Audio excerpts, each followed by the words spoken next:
Amados irmãos, com a paz do Senhor. Amém.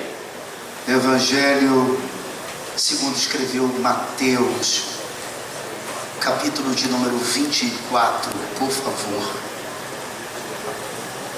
Vocês procuram o texto e eu falo da imensa alegria de poder falar ao coração de vocês nessa confraternização de congresso de senhoras. A propósito, eu gostei muito da roupa de vocês. Parabéns pela escolha. Pastor Daniel, meu respeito ao Senhor, essa igreja está sob seus cuidados. Oro para que Deus continue aprovando as obras das suas mãos. Abraçar aqui o pastor Jonatas, que com o Eliabe foi me buscar ali no aeroporto de Campinas. E agora o Eliabe está na companhia ali do Rodrigo. Ambos foram me buscar ali no hotel. Feliz aqui em rever o cantor Ítalo. Nós estivemos algumas vezes juntos ali na Adebrai sede. Essa é potência você, meu amigo. Deus te abençoe. Meu amigo pastor Ivan Santos. O mestre aqui é o pastor Ivan, tá? Eu sou aluno dele. Hoje tive o privilégio de conhecer sua casa, sua família. O privilégio de conhecer sua biblioteca. Coisa que eu gosto muito. É um luxo a biblioteca dele. Deus te abençoe. Logo, muito em breve, vamos estar lançando uma obra muito esperada no Brasil sobre o Apocalipse. Olha, Ivan. Então aguardem as redes sociais, especialmente no Instagram, vocês vão ver lá o nosso livro muito em breve. Por enquanto eu tenho 7 livros escritos, só que eu estou vindo de uma agenda lá em Guariba, Ribeirão Preto, e eu estou aqui falando para vocês, eu volto em casa e meu material acabou, mas eu tenho alguns kits com 5, 6 livros. Esse é um sermonário para quem ama sermões expositivos, ei-los. Você pode usá-lo como livro de cabeceira. Eu quero presentear aqui o pastor com esse livro. Só coloca a sua unção e o senhor prega tudo que está aí, tá? Gadara, protótipo dos nossos dias, é uma abordagem sobre o diálogo de Jesus. Imagina, pastor, é um diálogo entre Jesus e aquele endemoniado gadareno. Lembra que Jesus pergunta: como é o teu nome? E o demônio responde: meu nome é Legião, porque havia nele muitos demônios. Em torno de 6.000 demônios havia naquele rapaz. A inveja, a síndrome de Lúcifer. A inveja é o sentimento mais medíocre que um ser humano pode ter. Inveja não é a pessoa querer o que você tem. Inveja é a pessoa querer que você não tenha. Por isso é um sentimento medíocre. O pecado, sua origem e consequências. Você sabia que existem níveis de pecado? Pecadinho, pecadão, existe. A propósito, você sabe o que é blasfêmia contra o Espírito Santo, pecado imperdoável? Está aqui explicado nesse livro. A minha língua grande, aqui não tem, mas você deve conhecer alguém no trabalho, você dá de presente. A língua é o membro mais forte do nosso corpo. A língua não cansa. As pálpebras cansam. Pastor, eu vou lhe presentear com todos. Eu gostei do senhor.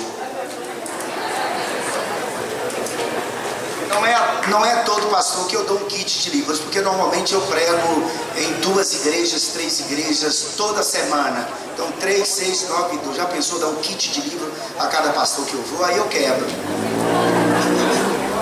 Mas eu estou lhe dando esse de coração, tá? Mateus 24, verso de número 8. Eu serei breve, amados.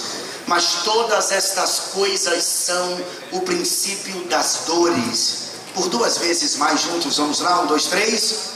Mas todas estas coisas são o princípio das dores. Pela última vez. Mas todas estas coisas são o princípio das dores. Amém. Por favor, pode se assentar. Muito obrigado. Para contextualizar esse capítulo de número 24, especialmente esse versículo de número 8, eu gostaria de contar uma história para vocês que está contextualizada com tudo isso que Jesus está vivendo aqui com os discípulos quando visita o templo em Jerusalém. A Judéia, ela estava imersa em um conflito interno pela sucessão. E Alexandra Salomé, mãe de Aristóbulo e Hircano, os descendentes dos Macabeus, vê um dos filhos, o Hircano II, recorrer a Roma para apaziguar a situação. E exatamente no ano 63 a.C., Pompeu entra em Jerusalém e em 3 meses resolve a situação interna. Aristóbulo foi derrotado, levado preso e exilado em Roma, enquanto seu irmão Hircano II assume como sumo sacerdote em Jerusalém. Neste momento, a Judéia fica sob o domínio de Pompeu, e este redimensiona o poder da dinastia Asmoneia. Samaria ganha independência e as cidades gregas da Transjordânia são reunidas em uma confederação que nós conhecemos, conforme Mateus capítulo 4, versículo 25, como Decápolis.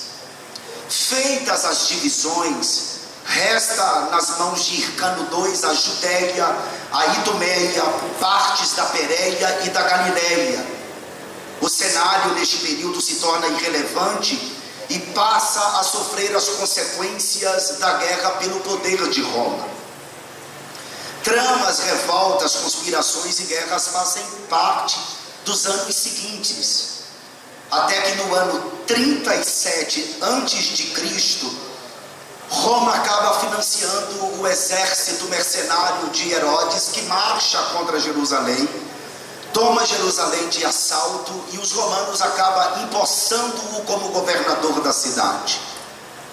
Herodes era um sujeito sádico, odiado pelos judeus, e quando ele assume o poder em Jerusalém, ele promove uma caçada aos seus opositores e possíveis opositores, membros do Sinédrio, uma das suas esposas por nome Mariane, os filhos Alexandre e Aristóbulo, e mais tarde o seu primogênito Antípatro, são assassinados por Herodes, porque Herodes era um tirano capaz de eliminar a própria família para satisfazer a sua sede de poder.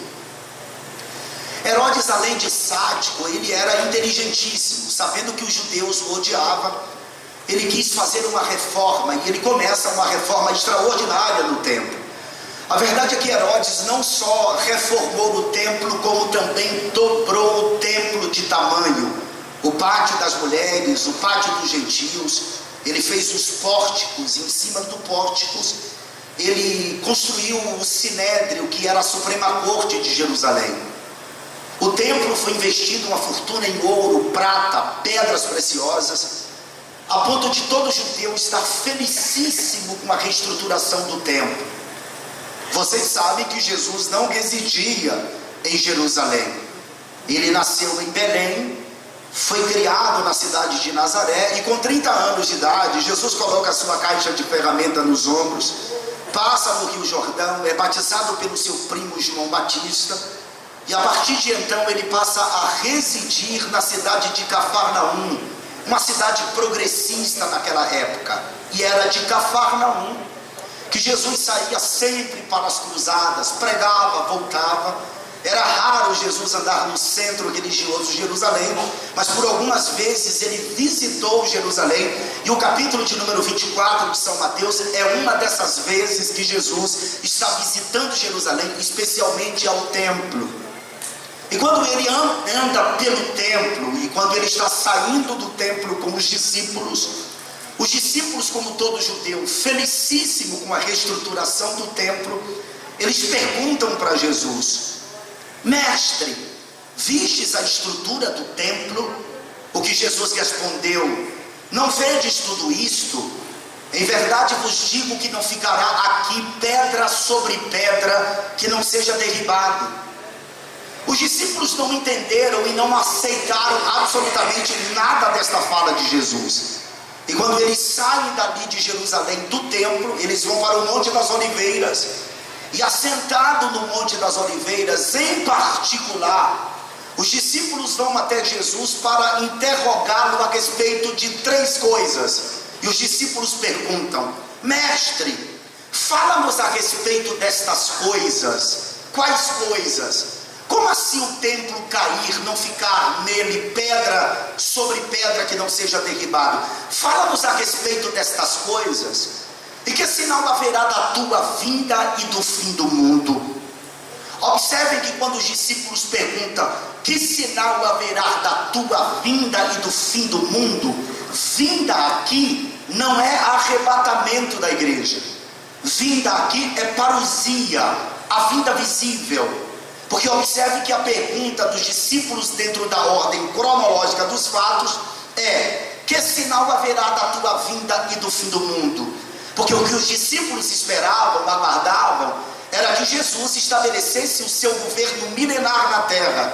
E a ordem cronológica dentro da escatologia pré-tribulacionista que se segue é esta: arrebatamento da igreja, manifestação do anticristo, 7 anos, batalha do Armagedon, vinda visível de Cristo com a igreja, que é Apocalipse capítulo de número 19. Os que receberam a marca da besta morrerão pela espada que sai da boca de Jesus. O anticristo e o falso profeta serão lançados dentro do lago de fogo. Satanás será preso por 1000 anos. Haverá o julgamento das nações, o estabelecimento do governo milenar. Depois, no final dos 1000 anos, Gog e Magog. Depois o juízo final e depois estado eterno. Então aqui no capítulo 24, nessa pergunta dos discípulos: que sinal haverá da tua vinda e do fim do mundo? Vinda aqui, repito, não é arrebatamento, mas é a vinda visível para estabelecer o seu governo milenar na terra. E Jesus responde: acautelai-vos que ninguém vos engane, porque muitos virão em meu nome dizendo: eu sou o Cristo, e enganarão a muitos.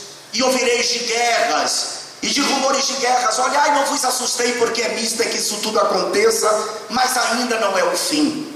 Porquanto se levantará nação contra nação e reino contra reino, e haverá fomes e pestes e terremotos em vários lugares, mas todas estas coisas são o princípio das dores, que é o versículo 8 que tomamos como base para esse texto. Jesus fala sobre 4 áreas distintas. Ele fala a respeito de falsos cristos, isso é religião. Repete após mim: religião. Ele fala a respeito de guerras, isso é política. Só existe guerras por causa da política. Repete após mim: política. Ele fala a respeito de pestes, isso é sinal dentro do social. Repete após mim: social. E ele fala a respeito de abalos sísmicos, ou seja, terremotos. Isso diz respeito à natureza. Repete após mim: natureza. Essas são as 4 áreas mencionadas aqui por Jesus a partir do versículo de número 3 do capítulo 24, que a maioria esmagadora dos crentes entendem que aqui são sinais que diz respeito ao arrebatamento da igreja. A gente sempre aprendeu assim. Mas esses sinais aqui não diz respeito ao arrebatamento da igreja, até porque o arrebatamento da igreja ele é iminente. Ele pode acontecer, ele pode ocorrer a qualquer momento. É como num abrir e piscar de olhos, um abrir e fechar de olhos. Então esses sinais aqui que Jesus está mencionando não são sinais que diz respeito ao arrebatamento. Inclusive é bom lembrar que algumas expressões usadas por Jesus aqui no capítulo 24 de Mateus são tidas pela maioria dos crentes como sendo arrebatamento. Por exemplo, o que, pastor? Mateus capítulo 24, versículo de número 22. Jesus disse: se aqueles dias não fossem abreviados, nenhuma carne se salvaria. A maioria dos crentes interpretam esse texto como sendo o arrebatamento da igreja. E aqui não está falando de arrebatamento. Aqui está falando da batalha do Armagedon, quando Jerusalém estiver cercada por um poderoso exército liderado pelo anticristo. Como Israel não poderá se defender por mais tempo, a Bíblia diz em Zacarias capítulo 2, capítulo 8, capítulo 12, que Deus enviará o espírito de súplica e de graça sobre os judeus. e os judeus clamarão a ele, e ele aparecerá com a igreja para socorrer a nação de Israel. Por isso que se aqueles dias não fossem abreviados, nenhuma carne se salvaria. Outra coisa, a maioria dos crentes acham que aqui 50% da igreja sobe, 50% fica. É como se o pastor subisse no arrebatamento e a esposa dele ficasse, ou que ela sobe e ele fica. 50%, um será levado ou tomado e o outro deixado.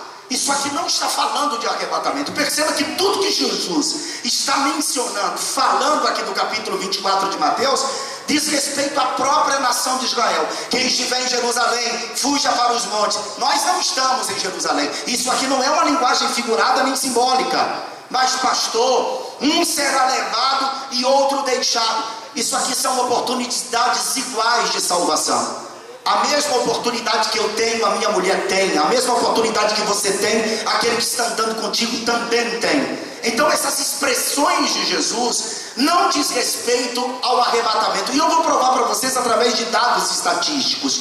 Porque durante todo esse tempo, esses 2 milênios, esses sinais estão acontecendo. E esses sinais aqui estão conectados intimamente a partir de Apocalipse, capítulo de número 6. Explique-me então, pastor, quando Jesus fala sobre falsos cristos, por exemplo, vocês sabem que o mundo está cheio de enganadores, sempre esteve, e é apenas seguindo o conselho de Cristo que até seus seguidores podem escapar de serem arruinados por eles. Nos dias de Jesus, por exemplo, era muito comum aparecer falsos cristos.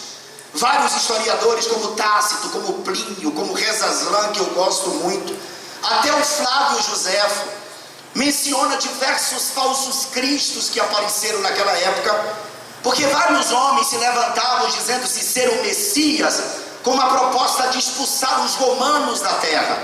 Isso porque os romanos estavam oprimindo o povo judeu, empobrecendo-os com as suas várias modalidades de cobranças de impostos.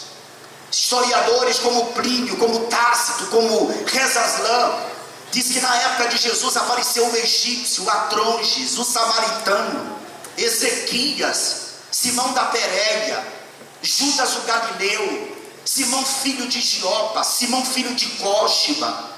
Até em Atos dos Apóstolos, capítulo de número 5, versículo de número 36, o doutor Lucas registra um falso Cristo por nome Teudas. Ouça o que diz o texto: porque antes desses dias levantou-se Teudas, dizendo-se ser alguém. A este se ajuntou o número de uns 400 homens, o qual foi morto, e todos os que lhe deram ouvidos foram dispersos e reduzidos a nada. Então sempre houve falsos cristos na terra. É claro que nominalmente, por exemplo, no Brasil, o que a gente conhece é aquele tal de Henrique Cristo, meu pai, que aquilo na verdade é uma farsa. Também conhecemos um tal de um reverendo Moon, que pregava dizendo que veio cumprir aquilo que Cristo não cumpriu, porque ele morreu na cruz do Calvário. Reverendo Moon só se esqueceu que antes de Jesus morrer, ele deu um brado na cruz do Calvário dizendo: está consumado, em tuas mãos entrego o meu espírito. Então sempre